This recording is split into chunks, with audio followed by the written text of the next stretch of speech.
అందరికీ welcome to the another episode of అమ్మ చేతి వంట. ఈ కేక్ చూసారా? నాకు తెలిసి చాలా మందికి ఇది తెలిసే ఉంటుంది. మా అమ్మ చేసే స్టైల్లో ఎలా ఉంటుందో చూసేద్దాం రండి.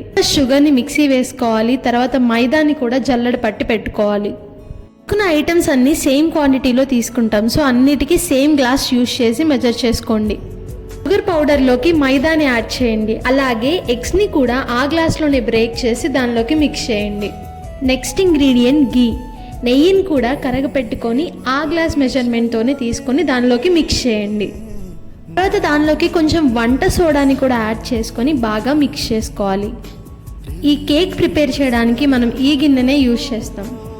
దీని లోపల ఉండే ఆ చిన్న దానిలోకి ఇసుక వేయాలి. ప్లస్ దానికి రీప్లేస్మెంట్గా మనం సాల్ట్ కూడా వేసుకోవచ్చు. ఫస్ట్ దానిలోకి ఇసుక వేసేసి ముందే దాన్ని స్టవ్ మీద పెట్టేయాలి. మనం కేక్ కోసం మిక్స్ చేసుకున్నాం కదా, దానిని వేసే ముందు ఆ గిన్నెకి చుట్టూ నెయ్యి రాసుకోవాలి. నెక్స్ట్ మనం మిక్స్ చేసి పక్కన పెట్టుకున్న దాన్ని దీనిలోకి మెల్లిగా యాడ్ చేసుకోవడమే. అండ్ ఈ కేక్ని మనం ఎప్పుడు హై ఫ్లేమ్లో పెట్టకూడదు, మీడియం ఫ్లేమ్లో పెట్టుకోవడం బెటర్. చక్కగా హోమ్ మేడ్ కేక్ రెడీ అయిపోయింది. అండ్ మీరు ఈ రెసిపీని ఎప్పుడు ట్రై చేయకపోతే ఒక్కసారన్నా మీ ఇంటి దగ్గర ట్రై చేయండి, అండ్ చాలా బాగా ఉంటుంది.